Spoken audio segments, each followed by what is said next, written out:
AC local train চালু হলো, তো আপনার অনুভূতিটা যদি একটু বলেন তাহলে খুব ভালো। খুব স্বাভাবিকভাবে খুব ভালো লাগছে এবং প্রথম দিন এর সাক্ষী থাকতে পারলাম।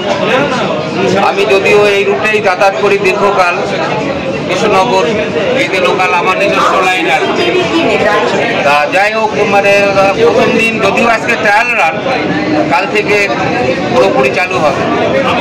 জেনে ভালো লাগছে, তবে আরও ভালো লাগতো যেহেতু আমার যাতায়াতের রাস্তা হচ্ছে দমদম থেকে কৃষ্ণনগর, কৃষ্ণনগর পর্যন্ত এটা হলে খুব ভালো লাগবে, আর বেশি ভালো লাগবে।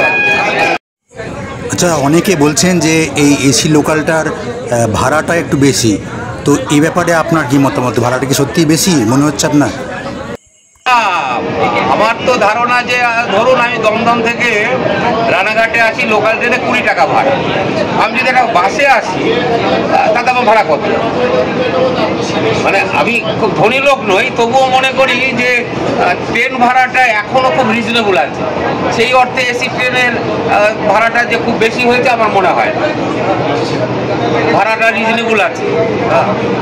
তো আপনি তাহলে আজকে কৃষ্ণনগর পেয়ে যাবেন? আমি কৃষ্ণনগর রানাঘাটে নেমে আবার পরের নেক্সট কৃষ্ণনগর লোকাল আসবে, তাকে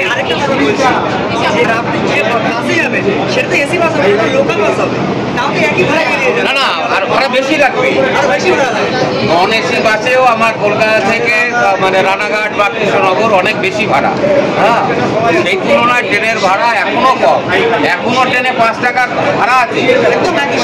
হ্যাঁ, এটা তো অস্বীকার করার উপায় নেই। আপনার মতামত দেওয়ার জন্য অনেক অনেক ধন্যবাদ।